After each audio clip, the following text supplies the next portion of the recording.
I had a strange experience as a young boy that gave me a lot of anxiety during my childhood. While I grew up, it was my go-to story at camp when we sat around the fire, but in my teenage years, and with the help from my therapist, I came to the conclusion that the story hadn't really happened. I convinced myself that I constructed the memory based on my earliest nightmares, or perhaps on some story told to me before I was old enough to tell fiction from reality. It was a reasonable way to see it. The fact is that you can't really trust your childhood memories, and given how unbelievable this particular memory was, it would have been absurd to still believe in it as an adult. So I stopped thinking about my story, stopped telling it to my friends, and continued on with my life. At least, that was until last week when I was visiting my mother. I found something in her attic, and now I feel compelled to tell my story once again. I was 7 years old. At the time, I lived with my mother in Stockholm. I didn't have any friends, not because I was disliked by my peers, but because there weren't any kids my age in the neighborhood. The other kids were either too young or too old for me. Thus, I usually played by myself in the courtyard. I didn't mind it that much. I had a rich imagination and could entertain myself pretty easily. My mother kept an eye on me, though, through the kitchen window. But it was a safe neighborhood, so she didn't need to worry too much. It wasn't possible to enter the courtyard from the street without a code to the door, and my mother knew the neighbors well enough to trust them.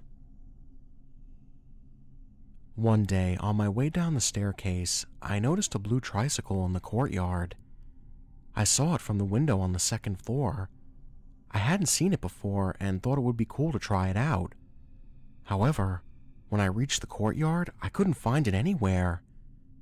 I assumed someone must have taken it away, although it would have happened really quickly because I had run down the staircase as fast as I could. Disappointed, I decided to climb one of the maple trees, and I quickly forgot about the tricycle. The next day, the same thing happened again. I saw the tricycle from the window on the second floor, and when I got to the courtyard, it was gone. I don't remember if it happened a third time before I investigated it, but when I did, I was bewildered to discover that the tricycle could still be seen from the window on the second floor, and only from the window on the second floor. The view from the window was slightly different from the view from the other windows. The tricycle was the biggest difference, but there were other things too that stood out. For example, the bushes weren't as neatly trimmed, and there were cracks on the wall of the house facing the courtyard. Like with most things, I kept this mystery for myself. It was my discovery, a window to my own secret world. At least, that was how it felt. Every time I went outside to play, I took a few moments staring out the window on my way down. One time, a neighbor found me looking out of it. She asked what I was looking at, unable to notice the small differences that had caught my eye. I guess her adult mind simply couldn't find a reason to pay the view for the second floor any special attention. No one did, except me. I told her that I was looking at the birds, even though I didn't see any birds. In fact, I hadn't seen a single living thing on the other side of this window. It didn't register that might have been a bad sign. Instead, I thought it made my secret little world peaceful. I loved to be alone, and the world with the blue tricycle seemed to be the perfect place for it. I don't know how many days passed, but at some point, my curiosity got the best of me. It was October, or at least sometime during autumn, because I remember the yellow leaves on the maple trees. I sneaked out of the apartment before my mother woke up. It was right after dawn. I climbed up the window frame in the staircase. A light rain fell over the courtyard, at least over this version of it. The second floor wasn't that high up, but it was still too high up for me to jump out of without hurting myself.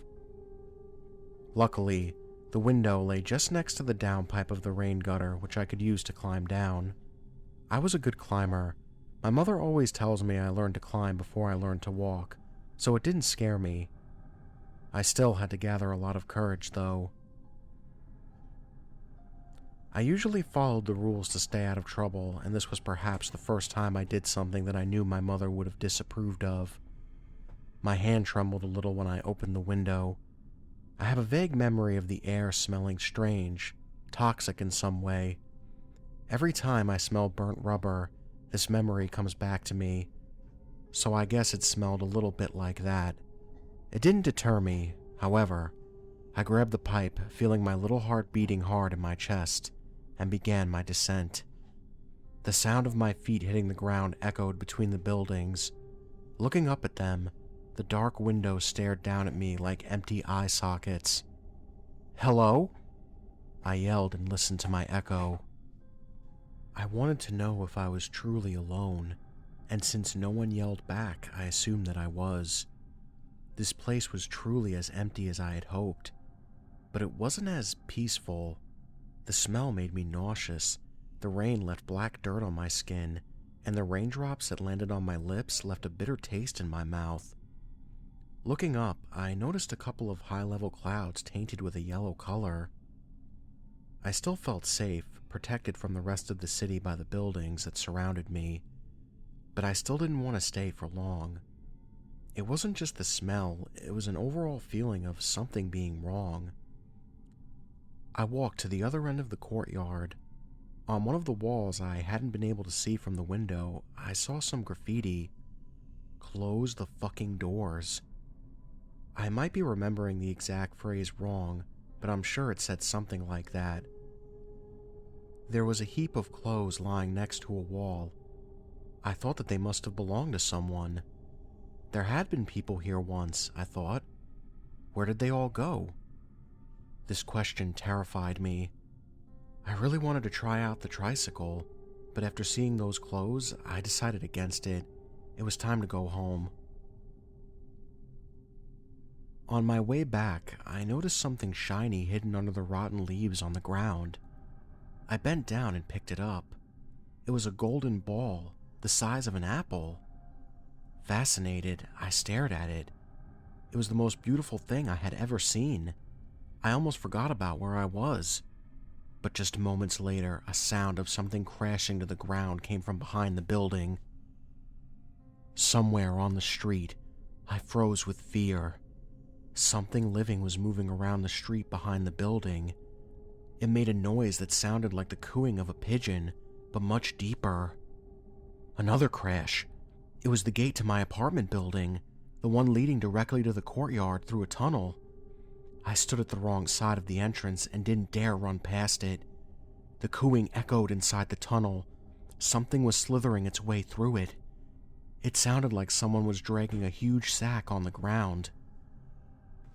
I hid in the bushes and held my breath. The racing beat of my heart pulsated through my entire body. I was shaking, and when I saw the thing coming out of the tunnel, I wanted to scream, but I kept silent. A huge arm appeared from the opening of the tunnel and grabbed the ground. It pulled its body forward a few meters, but not enough for it to come outside. Another arm, its left arm, extended out of the tunnel and pulled the body far enough for it to exit the tunnel. It wasn't really a body, though rather just an enormous gray head with some long black hairs. It was as big as a truck, and the long arms were attached to it where its ears should have been. It had two golden orbs as eyes, and its large mouth revealed enormous, sharp teeth. It formed an O with its mouth, going cuckoo as it sniffed the air with its long nose. It pointed its face toward me but didn't seem to see me. I wanted to cry but forced myself to keep dead silent. Since it didn't have any ears, it probably wouldn't have been able to hear me anyway, but in my state of panic, I didn't think of that. It began spitting something in different directions. One of the things landed just next to me. It was a golden ball, just like the one I had found under the leaves. Seeing my reflection on its surface, I realized they were eyes. That was why it had come when I found the first ball, and that was why it had found me now. It began to crawl toward my hiding spot, licking its lips while cooing excitedly. I had to run. I closed my eyes for a second and then bolted for the pipe. As soon as I appeared in front of its larger eyes, it began to scream like an infant, but much, much louder. I didn't look back, but I could hear it rapidly dragging itself after me. With shaking hands, I grabbed the pipe and began to climb. The screams from the saggy gray head hurt my ears. When I was just about to climb inside the window, the creature was beneath me. It reached for me with both of its unnaturally long arms. My eyes were burning from the muddy rain that fell into them. I screamed out of pain and terror and blindly pulled myself inside, a fraction of a second before the creature would have grabbed me. Somehow, I don't remember how, the window cracked as I fell down on the granite steps of the staircase. There was a loud bang, and the crying from the monster outside stopped in an instant. I got up, rubbed the rain out of my eyes, and looked outside. The blue tricycle was gone, and so was the slithering beast. My own world had returned outside the window, possibly because it broke. I got into trouble for sneaking out and for breaking the window. I'm not sure if I ever told my mother the story at the time, but if I had, she most likely took it as a way for me to escape my responsibilities. As I said, over time I stopped believing this story. I blamed my wild imagination. After all, it was the most reasonable explanation. But last week, I visited my mother to go through my old stuff before she gifted it away to charity, and that was when I found it. There was something heavy in one of my old toy boxes. I swallowed nervously. A drip of sweat ran down the side of my head, and I opened the box with trembling hands. It was the golden ball that I had found that day. As I saw my reflection on its shiny surface, it instantly felt as if someone or something was watching me from afar, far away, or maybe just from the other side of a window.